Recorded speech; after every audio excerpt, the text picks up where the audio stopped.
Viewers can Global Window aji yade All Ministers Hill de Center of Excellence for Music and Arts laga de aina ase yade ekta film festival ekta chuli ase juntu Iawrt pra host kurigina aro DIPR department khan pra host kurigina than miligina yade film festival ekta chuli ase itu film festival wishu gule 2nd and 3rd May 2025 de hold krise aro yade one bra bal ra saina jaishu gule yade aji do documentary films kan aro feature films kan wishu gule itu ando sab maikian bra hi direct kra laga ekta showcase krise which goes out to say maikian ki encourage kurigina aro man balra saina jaishugile bishibak yede male dominated inyala khani ase holbi man bra yede example ekta luina noishugile encouragement ekta luina man Nagaland bi hoy maiki khan produce krala film khan nole direct krala film khan documentary hubi noishugile feature films khan hubi inyan bibishi ase holbi aro yede abunyan ekta aspirant ase gule yede aigina 2-day event ase konishna do 2nd aro 3rd May ase aro timing do ishugile 10 am to 5 p.m. ase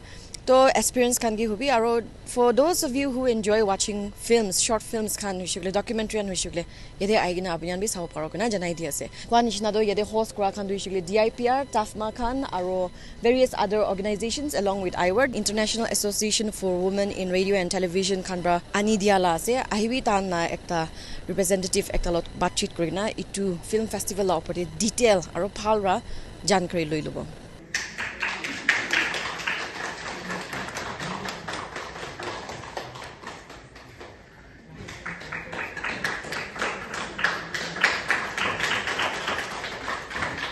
To make this traveling festival of Iawrt happen, so Iawrt, as Kete said earlier, is an organization. It's an international organization of women in film, radio, and television. It was started in 1956 by a bunch of Norwegian women who were in radio at that time, and they started it. So you can imagine, and then since then it has carried on uninterrupted. Our membership internationally is around 500 women, and the India chapter itself has now claimed 1/5 of that membership because we are almost touching 100, I believe. Panel discussion today for all those of you who are studying this media scene, want to be filmmakers and wondering where the money is going to come from, where it is finally going to find screening place. This panel will be just wonderful to listen to them because they are both also working in the OTT space. As you know, that is now the space where whatever film you're going to make or series or documentaries will hopefully arrive there. You know? So what happens to these works? I mean, the one thing that we can do is carry them on our back. And now the Velvet Revolution, which I directed along with Deepika and 4 other women, it was a collaborative project made in 2017. It's about the increasing attacks on women journalists. Do come to see it tomorrow and do be here for the next 2 days watching all the films. But just to say that I have carried that film on my back across 250 locations across the world. I'm sure all of you seated here will agree that that space has vanished. And what we are seeing in the name of news on 80 news channels is a lot of just opinion and bias, and that to a lot of right-wing bias. We have run away from that regime. People are just sitting in the studio and just talking about an opinion that they have. Usually it's fake. Nobody is going to the ground. So our first port of call is always DIPR. They have been with us from the beginning and always supported our organization. And without any hesitation, they sort of helped us. So we thank them for really supporting us. For TAFMA, when we went to meet them, I think what they said was, we are here to make your lives easier. And they sort of, helped us with this hall, with the logistics, and thank you so much for that as well. Documentaries or films made by independent filmmakers seem to be it. And for us, with lots of our members, many of us will never get to go outside and attend film festivals where we can have access to these films, see these films. So it gives us so much pleasure to be able to bring the films to us at our doorstep where we can watch them. And I know filmmakers in Nagaland, we get a lot of flack for saying that, our films are not in the festival or they are not out there. But the thing is, always remember, we are also new at this. We are just the first sort of batch that is starting out. And never forget, we're always trying. We're always trying to better ourselves. We're always trying to make films and always trying to make a living out of this as well, in Nagaland. So, ma'am, thank you so much for speaking to us. Can you tell us a little bit about Iawrt? So Iawrt stands for International Association of Women in Radio and Television, and as the name denotes, these are women from radio, practitioners who are in television and who are also filmmakers. We are about 500 members worldwide. It's an international organization with links to the UN, and we have a very robust India chapter with over 100 members, or almost 100 members, which is like, if 500 membership in international, then 100 is 1/5. So, and every year during International Women's Year, we hold the Asian Women's Film Festival. And this year we held in March our 20th edition. So it was really a wonderful historic moment, because it is a struggle to bring films of independent women filmmakers from this region together and have them filmed, have them screened in one venue. We have to every year struggle for funding, make sure all our members do this work voluntarily. Nobody's paid for it. They're also very busy filmmakers, TV people themselves, but they give this time for this organization. And we've been able to create this brand. And as a part of that, we had plans to take traveling festival. We have about 50 films that show. We want to take about 14, 15 to different cities. And we had planned this trip to Kohima a long time ago, but then COVID hit. And so now we've been able to do it with the help of FAN. And it's a lovely acronym, isn't it? And with the help of FAN and Iawrt and TEFMA and Department of Information here and many other organizations which have come forward to help. Okay, ma'am, we would also like to know if there is any specific criteria, or is there a charge for people who wants to be a part, for women who wants to be a part of Iawrt, if they want to? Yeah, we have you have to qualify only by being interested in film, television or radio, either a practitioner or an academic in that field, that's also fine. You have to be interested in this particular area of work. So, that's the only criteria. We have a membership fee, a very small yearly annual membership fee. So that's about it, yeah. And there's a form to be filled and there are nominations to be made. That's all, yeah.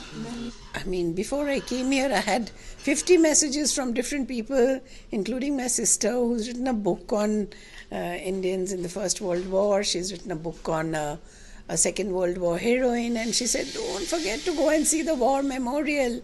And that beautiful saying that is there on it, and she always repeats that particular saying. Maybe I'll read it sometime for you just now. So, and of course Nagaland, there are so many stories here. There are people's struggles, there are women's struggles. Every region in this country, we have stories to tell, isn't it? And the more vibrant media we have, which is not bringing fake news, but which is bringing real news, because it's going to the field. You know what has happened to mainstream media now, and how everything is manufactured news. And it's sad to pass that off as news. Also independent filmmaking, if many of you can do long form documentaries, 20 minutes, 30 minutes, half an hour, which is then goes to festivals. So everybody sitting in Trivandrum, people get to see what's happening in Nagaland, right? I mean, we are a huge country and sometimes we don't know anything about each other. And we need to correct that. And also you need to tell your story to the world. So there are so many regions in our country, including the Northeast, which is so underreported. If it rains in Delhi, it comes in the channels. But all sorts of things will happen in South and in Northeast and other regions, which will not find place. So we need vibrant, good reporters who come into, now you'll say which channel, all the channels have become biased. That is a challenge. But you start your own here. I would say have your own independent ones from here, so that at least even the people here get to know the correct news. So tomorrow we have a screening of this film which I made with 5 other women directors. One of them, Deepika, is here with me. She made the India film, and there are others from Philippines and Canada and there were just Afghanistan, lots of people who came from other places, 5 of them. And we made this film called Velvet Revolution. It's about how women journalists have been increasingly under attack. And I really invite you to see that film tomorrow, because it's about the media. And earlier, women journalists, both state and non-state people who don't like because we are doing truth-telling, they would at least spare us from being killed. But now they don't stop even at killing. The world over, the media rights groups are seeing a rise in the number of women journalists that are being even killed, drastic steps, because they are telling stories that those in power or others, who are non-state players don't like. So Velvet Revolution is about that. I invite you, and please tell your media friends to come and watch it. There are a lot of messaging that will emerge in the conversation that we have after that, and how it's so important. It's not to put off women to come into journalism. It's to attract more women into journalism and to say, come here, let's continue the truth-telling on media, on our people. We are only responsible for our people, for no one else. We are not indebted to any government, to anyone other than our own people, and to tell their stories. That's what a journalist's job is, to bridge the gap between policymakers and the people who do not have a voice. So if you take that as a message, that's what I think journalism should be about. Male directors or maybe filmmakers, but comparatively women are low in number, and there are just a handful of them. So in just a word or two, what advice would you like to give to them, and what tip would you give to them?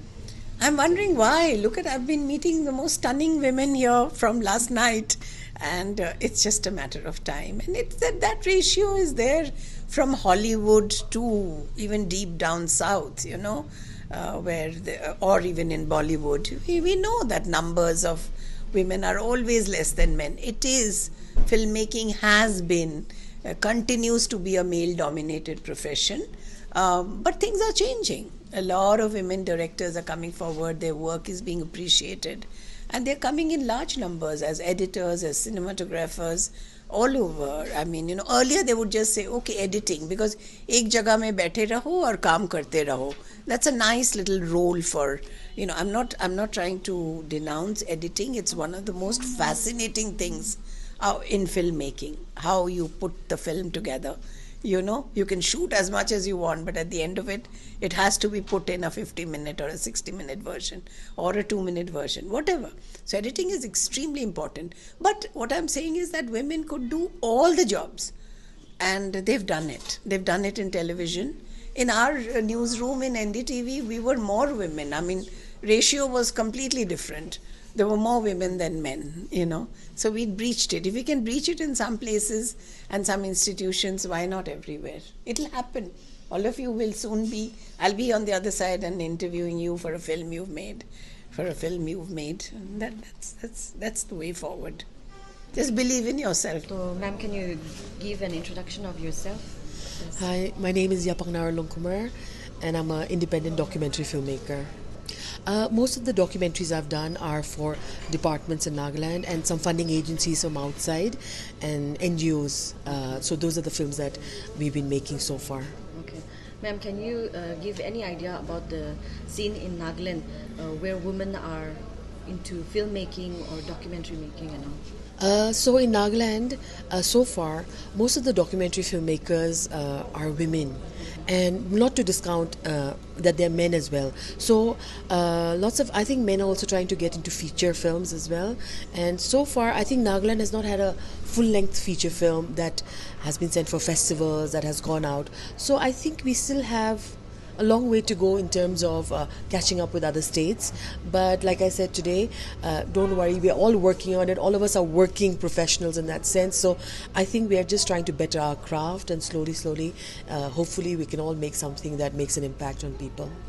Okay, ma'am, the movies that are being showcased in this festival, if I'm not mistaken, they're all made by women, right? So is there any platform where the male can also come and showcase their movies or documentaries, or do you think Nagaland is planning for any such film festivals ahead? See, all the other festivals that we've had have been for everybody. It's open to anybody. It's just that this particular organization that we have tied up with is for women in radio and television. So all the films are made by women. But any other festival that we've had, men and women anybody is open to join. Anybody that wants to send in their film, anybody that's made a film can showcase their film. Okay, ma'am, is there any organization in Nagaland where, it is specifically, just like the Iawrt is organized for women specifically, is there any organization in Nagaland where women can come together who have the same interest of filmmaking and documentary making?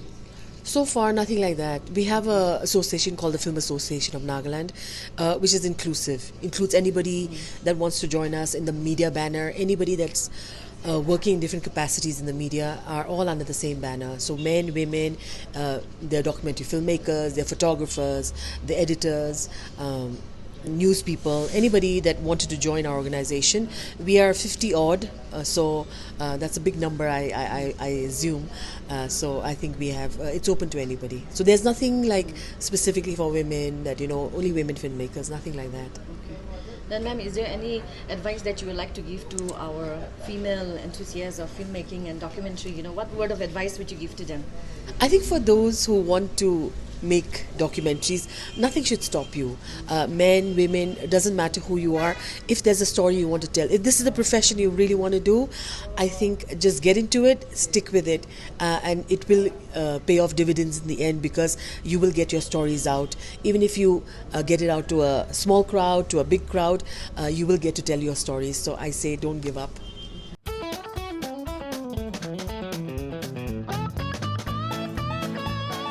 Christian Discipleship International Bible Seminary, Samaguri, Dimapur, in collaboration with Christian Discipleship International USA, qualified lecturers with biblical wisdom and knowledge to shape and mold students with love and care. It is homely atmosphere seminary, well equipped in library with computer facility. Christian Discipleship International Bible Seminary provides hostels with air conditioning facility. It also provides free of cost music video for the interested and talented singers. Christian Discipleship International Bible Seminary offers the following programs in very much affordable fees: Master of Divinity, Bachelor of Theology, Diploma in Theology. Admission is open. Shape your future with biblical truth and knowledge. Contact for more information 96122287668.